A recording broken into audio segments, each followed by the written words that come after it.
السلام عليكم ورحمة الله وبركاته. النهاردة مع بدء فيديو جديد. سؤال غامض حير المؤخرين سنين طويلة.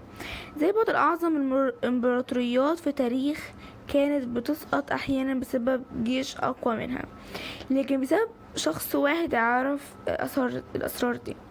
ليك معايا للآخر، لأن الإجابة دي هتخليك تبص للموبايل بطريقة مختلفة تماما. النهاردة هنتكلم عن تطبيق أنتي سباي، كشف التجسس. لكن مش هنعمل مراجعة عادية، لأن التطبيق ده بيتعامل مع حاجة حساسة جدا وهي خصوصياتك. وكلنا عارفين ان التطبيقات بقت جزء اساسي من حياتنا، بنستخدمها في شغل ودراسة وتواصل وبنوك وتصوير وكل حاجة تقريبا. المشكلة ان كل ما زاد اهمية الموبايل زادت قيمة البيانات اللي عليها، وده اللي بيخلي برنامج التجسس اخطر وخطير جدا حقيقي على بعض المستخدمين.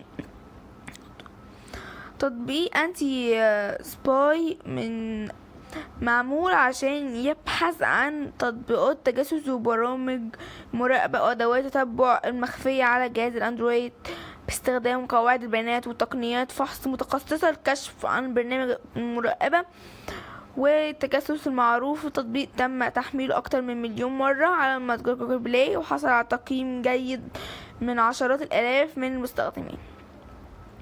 طريقة الاستخدام الصحيح بسيط جدا. أول ما تثبت التطبيق افتحه واعمل فحص كامل للجهاز، وبعدها ظهور نتائج راجع التحذيرات بهدوء. ما تتحذفش اي تطبيق لمجرد ظهور اسمه كمشبوه الا بعد تأكيد من وظيفته. دي نقطة مهمة جدا، لان بعض المستخدمين بيقعوا في الفخ انهم يحذفوا تطبيقات سليمة او تطبيقات نظام معقدين ان برنامج تجسس معتقدين. من وجهة نظري اكبر فخ ممكن يقع فيه اي مستخدم مش ان التطبيق يضحك عليه، لكنه يعتقد ان وجود تطبيق انتي سباي معناه حماية كاملة 100%. الحقيقة ان اي برنامج حماية هو اداة مساعدة مش عصا سحرية.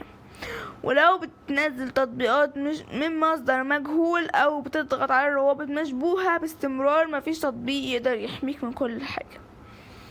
اما مميزات في تطبيق متخصص في اكتشاف برنامج تجسس وادوات مراقبة، وليس مجرد مضاد للفيروسات التقليدية، وبيعتمد على محركة فحص مزدوجة وقواعد بيانات ضخمة يتم تحديثها باستمرار. شركة مطورة بتقول ان التطبيق يركز على كشف برنامج المراقبة وأدوات تتبع المخفية بالإضافة إلى بعض التهديدات المتقدمة.